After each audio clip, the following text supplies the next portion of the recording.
Kudzai Vanyoro. I'm coming from the Wits Center for Diversity Studies in South Africa. Originally, I'm from Zimbabwe. And this is kind of like the first attempt to have a paper about Zimbabwe, because most of the work I've been doing has been in South Africa. So the title of my presentation is titled "Thou Shalt Not Be Angered: The Depoliticization/Politicization of Anger in Press Coverage of the Zoom Shutdown Protests." And I just put on a side note, a hungry man is an angry man. So the paper adopts the concept of anger as the lenses with which to understand the Zoom Shutdown protests in Zimbabwe. The country, which was formerly led by Robert Mugabe for 38 years, continues to worsen under the current leadership of Emerson Mnangagwa, who took over reins in 2017 after ousting the 90-something leader through a coup. Just months into his contested election, Mnangagwa announced that fuel prices would go up by 150% from $1.5 to $3.5 in January of 2019. This, among other price hikes on basic commodities, resulted in a stay away and protest by some sections of the Zimbabwean public. Therefore, on 14 January, there was an officially declared protest and stay away across Zimbabwean spaces, and it was titled the Zoom Shutdown. The protests were directed towards the economic crisis and challenged this fuel hike. So in this article, I show how, or at least I try to show how, the protests made use of citizen anger, and how this anger was criminalized, pathologized, and depoliticized through different rhetorics in the Herald, Chronicle, and the Daily News. So I make use of critical discourse analysis from these particular texts, and also offer a critical diversity literacy approach as reading these texts as a form of how they kind of like try to hide power relations that are at play. So there is a general background of Zimbabwe and the culture of violence, which is rooted in the 1980 Chimurenga, in the 1964 to 1979 armed guerrilla warfare against the British forces in the country. So this association between ZANU-PF and the military that led to independence meant that in 1980 there was a commandist and regimentalist approach in the operations of the government in the country. And scholars such as Geoffrey Nyarota have investigated the systematic deployment of the disciplinary structures in Zimbabwe's guerrilla movements. In his book, Memoirs of a Newsman, Nyarota cites examples of punishments that were given towards the citizenry during colonialism by guerrilla comrades. So just a brief political economy of the media in Zimbabwe, just to contextualize the contexts where this reporting is taking place. Just to note that media in Zimbabwe are polarized in their reporting. So in 1980,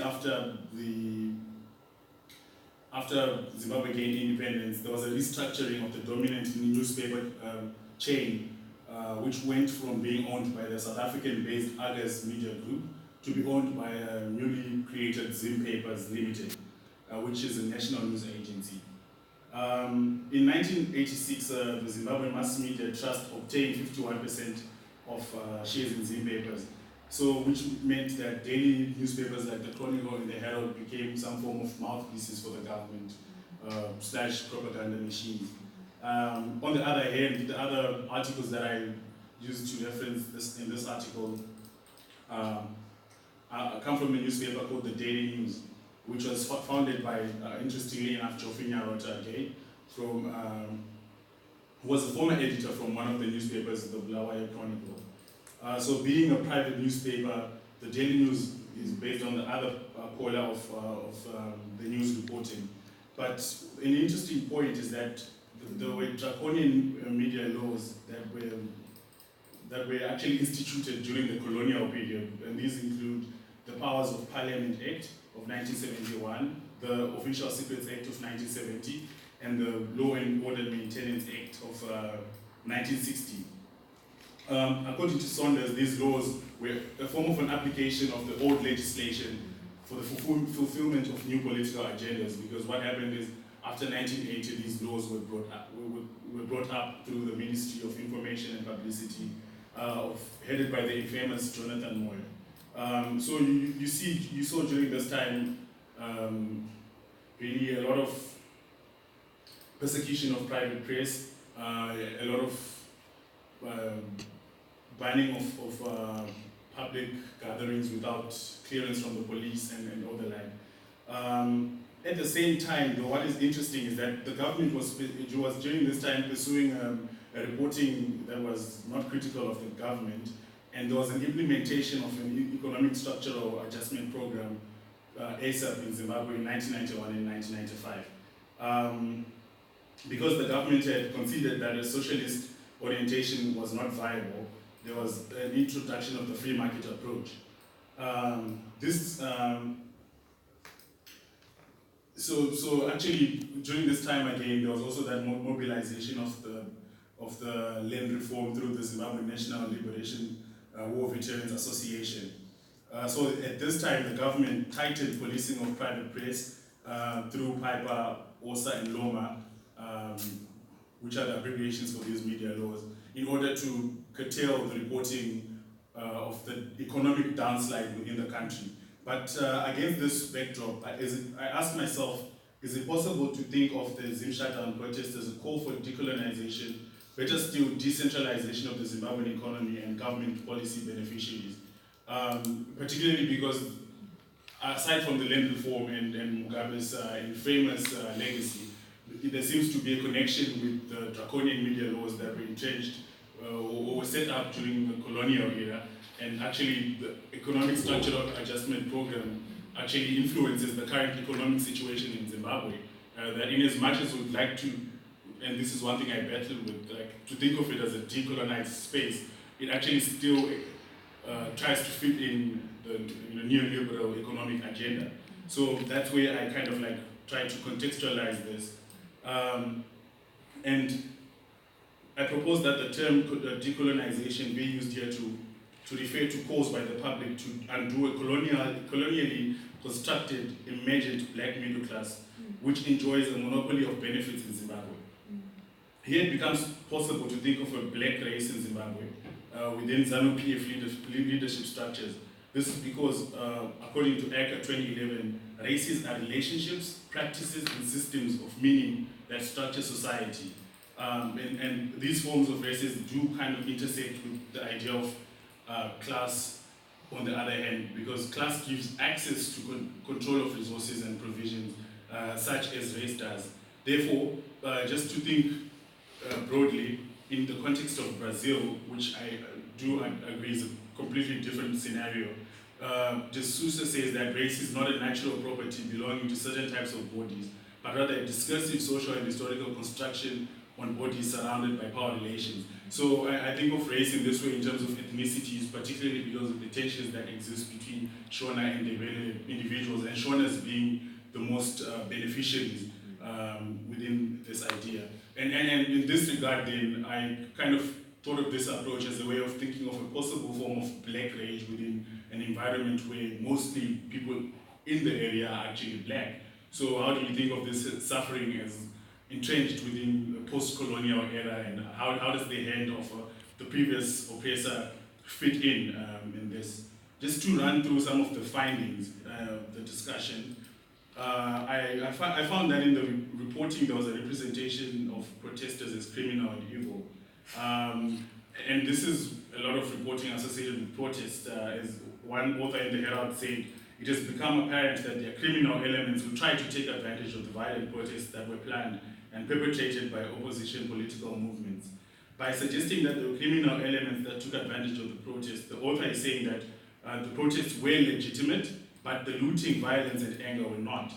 This attempt to delegitimate violent protesters can be seen in this article of the colonel of the police, who said that there is a need to weed out such criminal elements from society.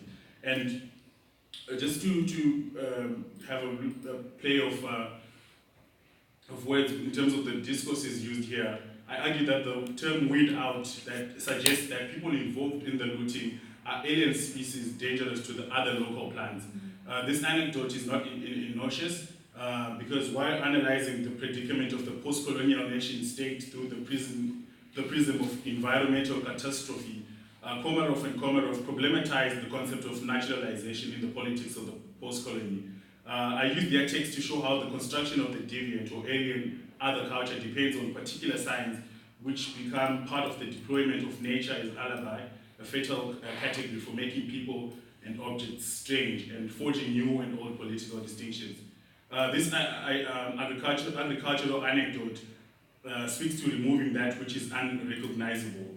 And it speaks to how the ZANU-PF mobilizes the idea of nation building to say these violent forms of protest are not part of Zimbabwean culture because as Zimbabweans we are peaceful people and we are, well, sheepish people. And it's actually like how the construction of Zimbabwean people has become across different contexts and spaces. And the discourse of criminality was also used to create victims in terms of the looting that took place, the value of goods, through this text, the media actually demonized protesters. And actually, scholars like Wright write on the role of media in demonization, which involves the description of a particular body as an enemy. The process of negatively labeling a person or a group of people so that they are perceived more as objects than real people occurs within this process of demonization. Another theme that came out is the issue of portrayal of the protest as fueled by the West. And this is where kind of like the antagonism or the dialectics of post-coloniality become interesting because continuously in my life I've tried to grapple with what exactly, or how do you think of coloniality in an environment where there's been land reform and everything is owned by black people and there's actually like a dominant media discourse of blaming the West. So what then do you make of this emergent corrupt black middle class and that's the imagination of probably a new form of racism, which is racism without race. So according to Masunungure, in an article that is titled "Cry My Beloved Zimbabwe," as the country is closed for business, the regime saw this stairway as a way of expressing anger by citizens, a thing that the regime wanted to curb. By attributing the motives behind the protests to international countries, politicians decontextualize the background of protesters' actions. As they say in an article, the protest had nothing to do with bread and butter issues or a review of the fuel price. So disregarding the local significance of these protests is a way of also delegitimizing the protest's validity as a sign of anger towards the regime's inability to control the economy. And also here there's an interesting article that came out about the relationship between Zimbabwe and South Africa, where in the Daily News an article said the Bulawayo protest had a South African feel and accused that the violence in South Africa was the style that was kind of like within these protests. And they say that they had a South African flair owing to visiting local-based South Africans in the neighboring country who are yet to make their way back from the festive season. Because it was January, so there was like, these are South Africans, they're used to burning tires in South Africa, so these are the people that infected the local ways of protesting. These statements seek to marginalize emotions that were shown in Bulawayo protests.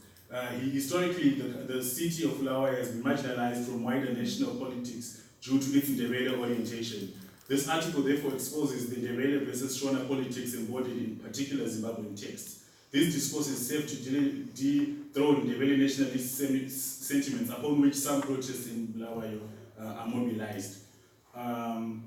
So Yubu Kanham actually talks about how black rage in South Africa can be psychologically explained. He contends that protests by themselves are a form of community rage and sedimented oppressions. Black rage is seen as a response to white supremacy and it has the following outcomes. Destructive consequences. So in terms of the South African fees must fall, there's a context where there's a burning of libraries and buses, and which actually, according to Cannon, enables a psychological release and to pent up the anger, and can simultaneously be an expression of black love. So then that emotion of burning or looting is at the other end a form of hate, but within the solidarity of the group, it's a form of black love. But then again, because this is still like a draft, I'm open to finding out how to think about this idea of black rage within, as I indicated, a system that shows itself as an predominantly black system. Just to run through because of time, there's also the idea, which I think is probably the last theme, of the policing of emotion. Politicians were telling people how to channel their anger. Kigua and Ali found that during the Fees Must Fall protests in South Africa, there was a particular construction of violence. And this construction of violence ignores the everyday problems and violence that protesters face. And then it becomes an issue of thinking about the suffering as a form of symbolic violence, which constitutes of the everyday scarcities that particular people face from day to day. According to Van Holt, poverty and dehumanization are deeply violent orders, imbued with moral undertones. Such violence is functional in sustaining relations of inequality in society, but also reproduces itself over time. So then, thinking about the violence in the protest as a response to some form of a subtle symbolic violence, and according to one of the articles, some people who were looting were actually looting to actually address material needs, such as having gone for years without eating meat, which is kind of an exaggeration, but then it points to the issue that it was an act of issues of bread and butter, and how do we think about it from the other end. In conclusion, I argue that there is a need for further research on anger and emotion in Zimbabwean protest. Such an undertaking helps flesh out the actual issues that families and communities are battling with in the country. Hopefully this will help to map out the post-colonial tensions in Zimbabwe. But all in all, I have shown how the media in Zimbabwe sideline and disregard emotional protest as pathological in order to maintain the status quo. Thank you for listening.